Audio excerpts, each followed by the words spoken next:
Are you experiencing pain when you're walking? Well, maybe it's because you're walking wrong. And today we're going to show you 7 common walking mistakes and how to fix them. Say no more. Let's go to it, Mike. The first common problem is having tight calf muscles. So if these are tight, it can cause pain in your knee, your ankle, as well as your foot, even plantar fasciitis. So we have 3 treatment options we're going to show you, and the first one is stretching. Okay, I like the calf stretch against the wall or the wall stretch. Simply position your body like so. Make sure your toe is pointed towards the wall and stretch with your knee straight as well as bent 15 to 30 seconds, and make sure you do both legs. Another option you could do is stand on a step with your heels off the edge of the step. Make sure to hold on to rails for support and slowly let gravity lower your heels towards the floor. Again, you can hold this for 15 to 30 seconds. Gets a good calf stretch on both sides, and do that a couple times a day.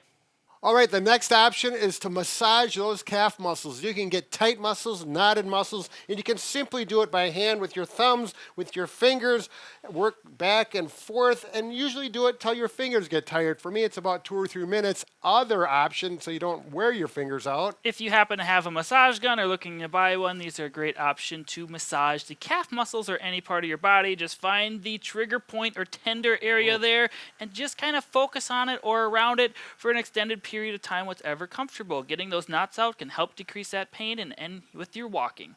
The second common problem we see is people fighting their natural hip anatomy. What I mean by this is when I'm sitting here, you can see my hips want to go out and my toes are facing out. If I was walking and tried to put them forward, this would put more stress on my hip muscles, which could cause pain. As you can see Brad demonstrating here, he's going to walk. He naturally has a retroverted gait as well. That's right. My feet naturally go out. I'm extremely comfortable walking like this, and I always walk this way.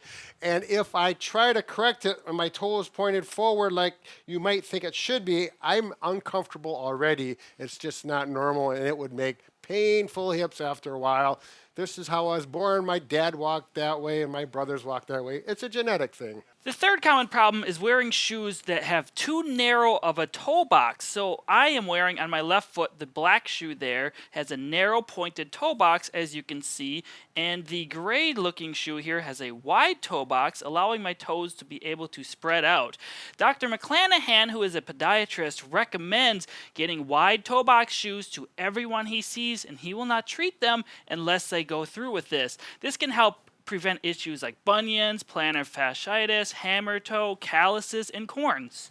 That's right. If you look at this pointy, you can just see how it squishes the toes together. Here we actually have room. Mike can splay his toes out, move them around, really opens up that foot and allows it to be free. All right, the fourth common issue that people have is they walk with forward posture. That's poor posture with the shoulders ahead and like this. Now that is going to cause problems over time. Simply as a reminder, grab your hands behind your back, pull your shoulders back, your head back like this, and walk like that for 10 or 20 feet, and then continue to maintain that. And check yourself every now and then by bringing your hands behind your back. That will assure long-term good posture while you're walking. Problem number 5 is walking too slow. Sometimes when you walk too slow, especially if you have back pain, your back muscles have to stabilize more to keep you upright and have good posture. If you walk with a slightly quicker cadence, your back muscles don't have to stabilize as long because you're taking quicker steps, leading to less pain. Good explanation, Mike.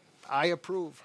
Problem 6 is not addressing your flat feet if you have that problem. When you have flat feet, typically what happens is your arch is weak. It can cause your ankle and your knee to cave in, causing foot pain, knee pain, hip pain, even back pain. So to address this, a simple thing you can do is try to get an insole from your typical store, not a custom-made one. And Brad will show how this can help. Right, and this is something I've done with patients over the years as well as myself. This is a insert with a arch that is actually not rigid. We put that there, and I can already feel the support. And when I put weight on it, I feel support, and it minimizes the collapsing of that foot, or the pronation, we call that, so this doesn't happen.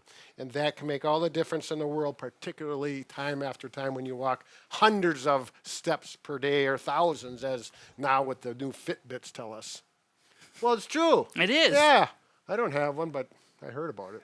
And problem number 7 is walking with a locked knee. Typically, this happens in your gait when you are heel striking. What you want to try to do is land with a soft or bent knee. In order to do this, you may have to land slightly on your forefoot or with a completely flat foot when you're stepping. Just try to avoid heel striking. Now, so when I'm walking, in order to do this, I'm going to have to take some shorter steps, because if I heel strike, my step's going to be longer. If I try to forefoot this far out, it's going to feel awkward. So take shorter strides, try to land on my forefoot with a soft bent knee, and this will take pressure off of your joints, decreasing any pain you may be having in your back, hip, knee, or ankle.